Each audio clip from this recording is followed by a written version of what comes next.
बिस्मिल्लाहिर्रहमानिर्रहीम अस्सलाम वालेकुम। Welcome to my channel English literature lovers. आज का जो हमारा टॉपिक है वो है ऑन फैंसी एंड इमेजिनेशन। आज हम फैंसी एंड इमेजिनेशन पर बात करेंगे, जो मैंने बहुत ही इजी फॉर्म में हैंड रिटन फॉर्म में नोट्स बनाए हैं। वीडियो आपको पसंद आए तो आपने उसे लाइक ज़रूर करना है। चैनल पर अगर आप न्यू हैं तो आप चैनल को सब्सक्राइब कर लीजिए और बेल आइकन को प्रेस कर लीजिए, ताकि आइंदा फ्यूचर में जो भी मैं वीडियो अपलोड करूँ वो आप तक बर वक्त पहुँच जाए। चलें अब हम अपना टॉपिक स्टार्ट करते हैं। On fancy and imagination. Imagination creates new shapes and forms of beauty by fusing and unifying the different impression. Basically जो इमेजिनेशन होता है, इसमें हम न्यू शेप्स और फॉर्म्स को क्रिएट कर सकते हैं, जबकि फैंसी इज़ नॉट क्रिएटिव। ये क्रिएटिव नहीं होती, फैंसी ये इसके उलट होती है। इट्स लाइक अ मेमोरी, ये मेमोरी की तरह होती है, याददाश्त की तरह। It also combines what it perceives into beautiful shapes. Imagination, there are two types of imagination. Imagination की टू टाइप्स हैं, primary and secondary.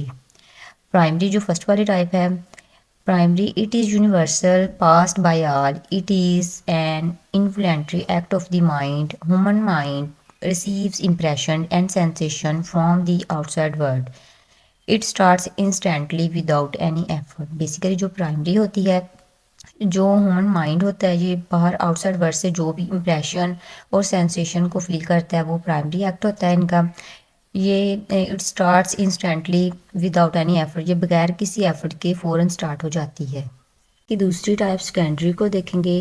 Secondary it's an advanced imagination requires an effort of the wheel. इसमें effort की ज़रूरत होती है, effort of wheel की हमें ज़रूरत होती है। एडवांस्ड ये इमेजिनेशन की तरह होती है ना।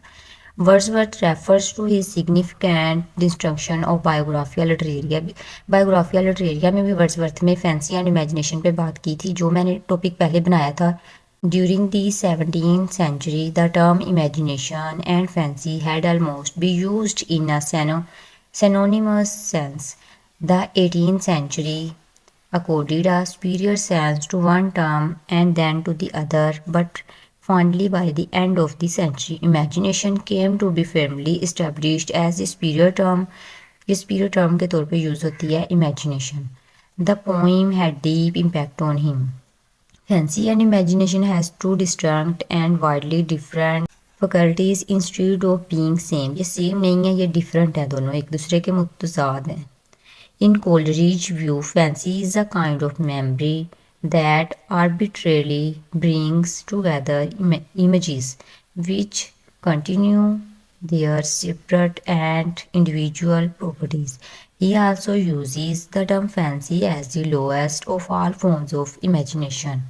Imagination denotes the working of poetic minds upon internal objects or the invisible objects. Basically इस सारे में जो पोइट ने हमें बताया है, वो यही बताना चाह रहे हैं कि इमेजिनेशन जो फैंसी हैं वो एक दूसरे के उलट हैं, मुतसाद हैं। जैसे कि इमेजिनेशन क्रिएटिव होती है, इसमें हम न्यू फॉर्म्स एंड शेप्स को क्रिएट कर सकते हैं अपने मुताबिक, जबकि जो फैंसी होती है ये उसके उलट होती है। फैंसी जो होती है वो एक किस्म की यादाश्त की तरह होती है।